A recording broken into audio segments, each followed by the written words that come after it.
sur notre chaîne vidéo thématique de la société d'avocats Proxima. Aujourd'hui, nous allons parler d'un thème particulier qui est l'aide et le concours que l'on doit apporter à un blessé et à sa famille.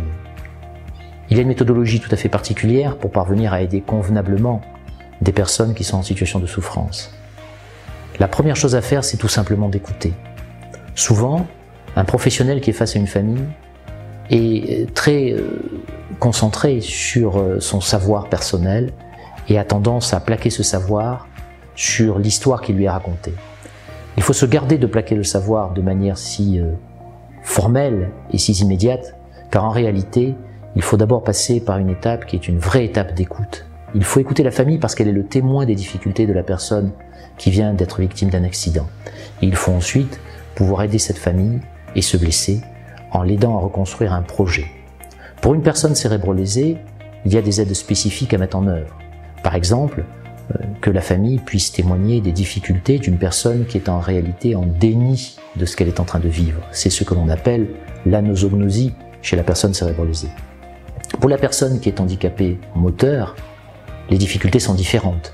Il y a des difficultés d'accès au domicile qu'il faut régler, il y a des difficultés de vie au quotidien pour lesquelles il faut trouver des solutions. Les problématiques que présentent ces deux typologies de situations sont très différentes. Elles méritent une écoute, elles méritent des évaluations et des méthodologies. Et puis, il faut, lorsque l'on écoute des personnes qui sont en situation de handicap, il faut s'interroger sur l'après. Parvenir à une juste indemnisation, ce n'est pas seulement s'interroger sur la vie au quotidien telle qu'elle était avant. C'est s'interroger aussi sur le futur des personnes et leurs familles. Que va-t-on faire demain? Quel est le projet de vie? Où va-t-on vivre? Une profession pourra-t-elle encore être exercée?